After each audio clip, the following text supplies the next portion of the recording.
Fala Fala meus amigos, Vitor Miranda na área. Já digo já, dê porrada nesse like aí, se inscreve, porque agora vem a segunda parte do nosso papo, meu e do Cosmo Alexandre, o monstro da trocação mundial. Ó, quem não viu o primeiro, pare esse vídeo agora e assista. Aqui ó, tá aqui do lado. Tá aqui em cima, eu vou botar no card, vai estar na descrição também no vídeo a primeira parte, tá? Pra você acompanhar toda essa entrevista que tá sensacional, cara.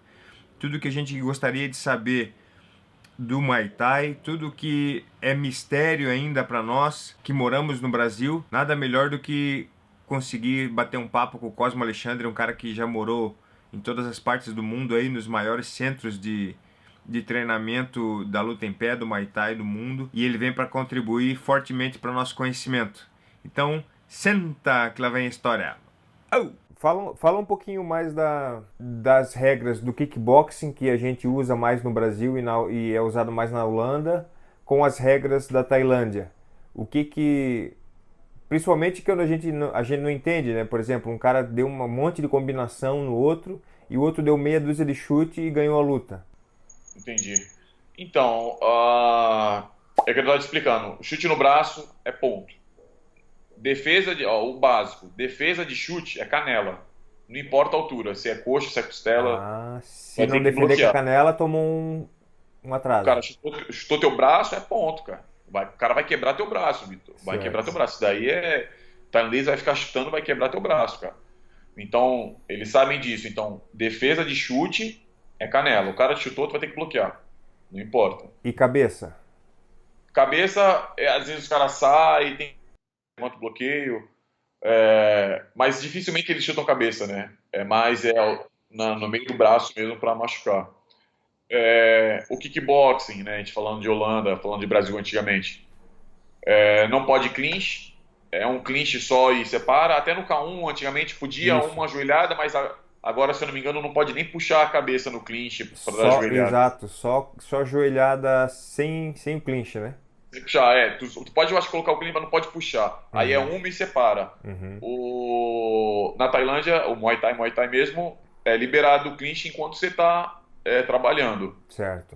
O kickboxing, lógico, não pode cotovelada. O Muay Thai pode. Uhum. Por que o tailandês não usa muito a parte de boxe? Cara, eu acredito que eles vão mais pela regra. Porque o chute, ele é mais contundente, é mais fácil de você machucar. Uhum, E tem muito tailandês bom de mão, cara. Tem muito tailandês bom de mão e com a mão pesada. Só que, assim, depende muito do campo, por exemplo. Na época que eu tava lá, tinha um cara chamado Anuat Kalsonrit. Ele nocauteava todo mundo, de mão e chute na coxa. É uma aham, coisa que não é muito normal de ver. sim. Mas ele nocauteava geral, cara.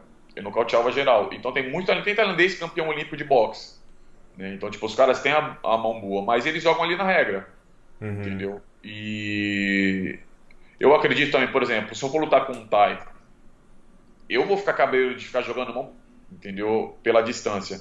Eu acho que a parte do chute, pelo menos pra mim, é um pouco mais tranquilo. Eu consigo ver mais o jogo do cara. Mas tem tailandês que gosta de pegar de mão, cara. O Anuat, o Bovi, sei lá, cara. Tem bastante aí que trabalham mais a mão. Depende muito do campo. O Orono, na época que eu morava lá, era um cara que pegava direto de cotovelo, pegava todo mundo de cotovelo, então ele jogava numa distância mais curta. ah, Que um canhoto que, mano, chuta muito, chuta muito. Pô, tem outro Senclay que pega sim. geral de mão também, chuta bem, Uhum, mas pega geral de mão. Então eles usam bastante a mão também. Mas é lógico, a maioria chuta muito mais e clincha bem mais, né? uhum. E também a regra favorece quem chuta, né? Basicamente. A regra favorece quem é mais forte.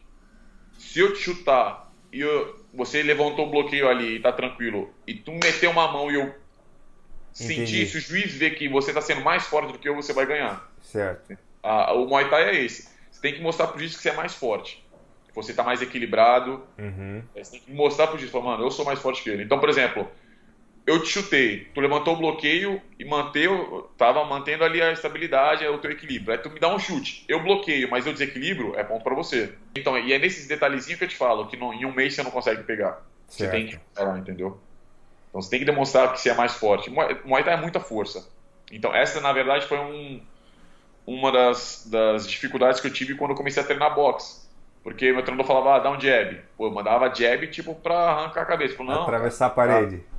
Ele falou, não, jab, vai na moral, jab. Então, hoje em dia, o meu boxe é um pouco mais solto. Mas no Aham. começo foi muito complicado, porque tudo é forte, né? Muay Thai tudo é força, cara. Fala um pouco de como tu começou na luta. Tu começou no kickboxing, no Muay Thai, no Krav Maga. Eu comecei batendo no Vitor Miranda, lá nos Estados Unidos. Eu batia nele direto. Só joelhada no peito. Pô, aí ele ficava aquecendo com a borrachinha no meio das pernas. Eu falei, que isso, cara? Não, pra base de MMA. Eu falei, não, vou te bater do mesmo jeito. Tá batendo nele direto, cara. Não, aí se liga. Eu comecei treinando aqui em Santos, em São Vicente, treinando. Achava que era Muay Thai, né? Tipo, 15 anos atrás, mas era Sim. kickbox. Então, aí tava treinando com esse professor. E só que eu jogava futebol ainda, eu era jogador profissional de futebol, né? E Sério, aí cara? Não sabia não. é, pô, joguei até. Eu profissionalizei com 17 anos, cara, no futebol. E aí, com 19, eu tive que escolher. Ou continuava jogando ou lutava. Uhum. Só que eu, com um ano de treinando, né? Kickbox, Muay Thai, aí eu fui campeão brasileiro profissional de low kicks. Aí eu falei, Aham. isso é uma coisa, eu vou ficar na luta. Porque a primeira coisa que eu pensei foi o seguinte: você, cara. Não precisa de empresário, não precisa de nada. Você subiu no ringue, ganhou, o próximo evento vai querer que você lute. E no futebol Exato. não é assim, né, cara? No futebol, tipo, tu é bom, mas se teu empresário não é bom, tu não vai jogar. E eu via muito isso, cara. Tipo, um jogador tem um empresário e o empresário dá uma porcentagem pro treinador, se Uhum. for vendido. Aí o treinador, lógico, vai preferir colocar o cara pra ver se vende pra ganhar uma graninha, entendeu? Sim. Então, tem muita máfia no futebol. Aí, isso foi um dos motivos que eu larguei. Então, aí, na verdade, eu treinei uns 2, 3 meses com o Naja, aqui de Santos. E aí eu voltei pro interior de São Paulo para continuar jogando. E aí aí depois de um ano, eu acho, eu voltei para Santos. Aí eu comecei a treinar com o Cleito Canuto. E não sei quanto tempo eu fiquei treinando com ele, fiquei pouco tempo. E eu conheci o Marcelo Mendes, que ele foi treinar na minha academia com o Rock, que hoje é treinador aqui em Santos. Uhum. E eu olhei o Marcelo puxando a parada pro Rock, eu falei, caraca, meu irmão, o que eles estão fazendo, cara? Totalmente diferente do que eu tava treinando. Sim. Aí eu falei, tem uma coisa de errado, cara. Eu preciso ver o que é isso daí. Aí eu comecei a pesquisar e fui conversar com ele. Falei, pô, Marcelo, legal o teu treino, puxando a parada. Ele falou, não, cola lá em casa lá, vou te mostrar uns negócios. Aí, eu sabia que era luta, né? Ele falou, vou mostrar as lutas pra você e tal. Aí ele mostrou umas fitas, cara, uns VHS de umas lutas no Lupini. Eu falei, mano, tô sendo enganado, cara. É a primeira coisa que eu pensei, falei, tô sendo enganado. Aí, aí eu fiquei assistindo várias lutas, mano, várias lutas. Aí eu falei, que isso é uma coisa? Aí eu fui lá no meu treinador, falei, eu acho que não tá certo isso daí não, cara. Quero treinar Muay Thai mesmo, de verdade e tal. E aí eu vi que ele não sabia, Uhum. e aí eu saí fora, fiquei treinando com o Marcelo. Aí foi quando eu comecei a treinar Muay Thai mesmo. Aí a academia dele a equipe dele era do Marcos Rodrigues, do Marcão lá de São Paulo. E aí a gente foi treinando, treinei com o Marcão e tal, treinei com o Carlão, com o Edson de Souza. E aí foi indo. Sempre lutando Muay Thai. Quando eu tava na Tailândia, que a ficha foi caindo, tipo, mano, não adianta só ficar lutando Muay Thai. Falei, eu preciso ganhar outro mercado, que o mercado ali da Ásia eu já tinha ganho. Era campeão mundial e tal. Aí fui pra Holanda. Aí fiquei morando lá, sei lá, quase um ano, não sei. E a ideia era continuar por lá. Fui campeão do Showtime, que na época era o maior evento do mundo, né? Tinha até comprado o K1. E quando eu voltei pro Brasil, eu conheci um cara que, pô, esse cara me convenceu a lutar MMA. Eu falei, não, não quero lutar, não quero lutar. E, pô, o negócio é Muay Thai, kickboxing agora e tal. Aí ele falou, Cosmo, vou te falar uma parada. Se tu ganhasse metade do que tu ganhou no MMA, tu já tava rico, cara.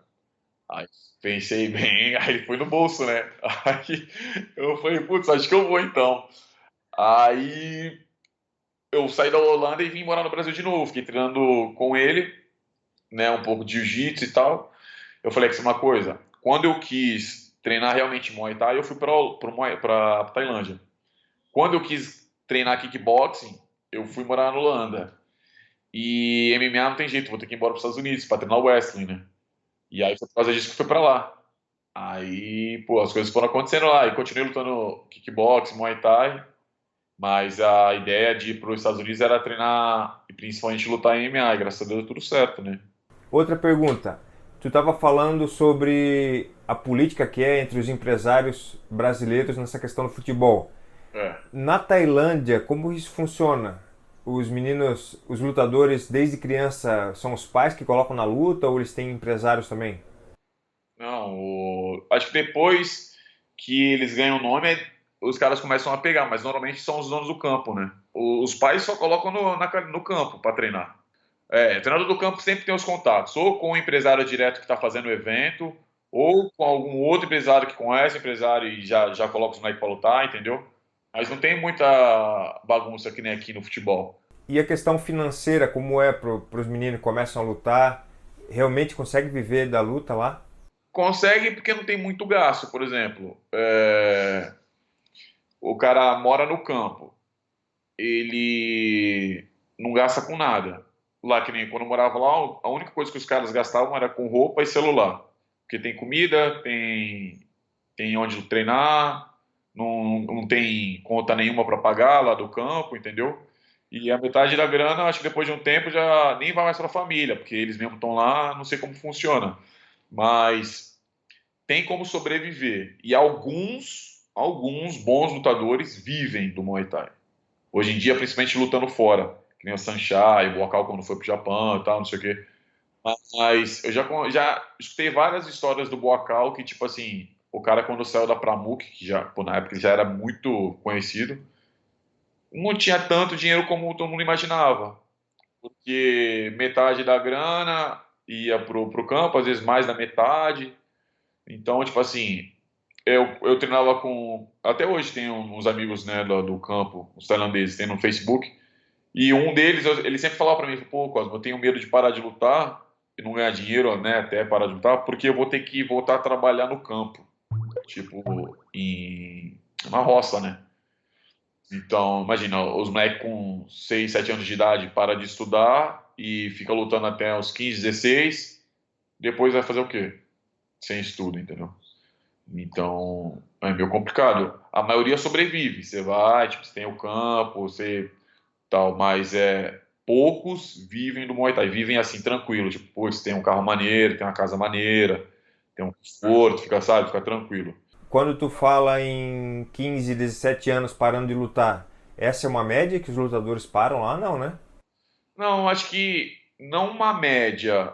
Eles continuam lutando, mas não continuam. Eu acho que chega nessa idade é meio que o filtro assim, uns que continuam no circuito bom, né? Tipo, lutam ali nas feirinhas, que lutam com os gringos e tal, não sei o que, entendeu? Nessa idade, é mais ou menos o filtro para ver se o moleque tá no circuito bom mesmo, circuito que dá um pouco mais de dinheiro, dá um pouco mais de status para ele.